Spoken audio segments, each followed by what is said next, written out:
नमस्कार, आप देख रहे हैं राष्ट्रीय प्रस्तावना न्यूज और मैं हूं आपके साथ ज्योतिका।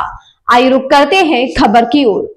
प्रधानमंत्री नरेंद्र मोदी कहते हैं कि इस मुस्लिम लीग माओवादी कांग्रेस पार्टी एमएमसी को देश ने नकार दिया है। कांग्रेस पार्टी का एक बड़ा वर्ग जिसमें राष्ट्रवादी आदर्शों में गहरी आस्था रखने वाले और इंदिरा गांधी व राजीव गांधी जैसे नेताओं के नेतृत्व में काम करने वाले लोग भी शामिल है, इस नामदार के कार्यों से तंग आ चुका है। वे कहते हैं कि कांग्रेस पार्टी को कोई नहीं बचा सकता, यह इस स्थिति में पहुंच गई है। यह उनके लिए गंभीर आत्मनिरीक्षण का विषय है, जो वे अपनी हार के कारणों को अपने लिए सहयोगियों को नहीं समझा सकते हैं, इसलिए उन्होंने आसान रास्ता अपनाया है। कभी ईवीएम उन्हें हरा देती है तो कभी चुनाव आयोग उन्हें हरा देता है, कभी मतदाता सूची शुद्धिकरण उन्हें हरा देता है। ये बहाने उन्हें कुछ दिनों तक संतुष्ट रख सकते हैं, लेकिन उनके कार्यकर्ता इससे ज्यादा समय तक संतुष्ट नहीं रहेंगे। 34 सीटें एनडीए जीत गया। ये इतना बड़ा झूठ फैलाते थे, दलित समाज ने उनको ठुकरा दिया। साथियों, देश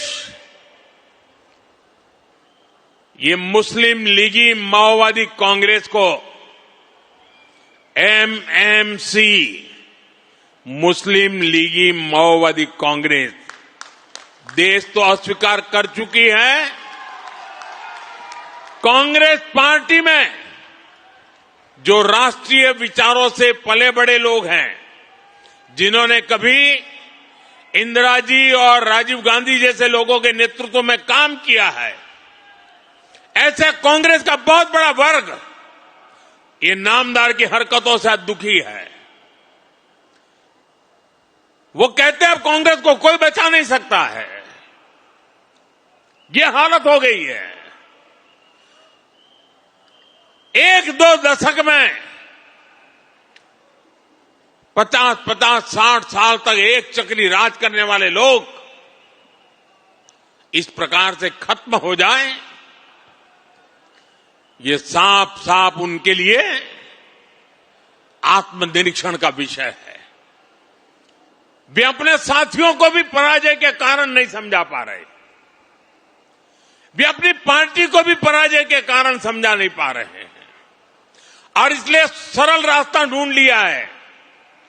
कभी ईवीएम हरा देता है, कभी इलेक्शन कमीशन हरा देता है, कभी मतदाता सूची का शुद्धिकरण हरा देता है। एक ऐसी बहानेबाजी उन्होंने खोज ली है।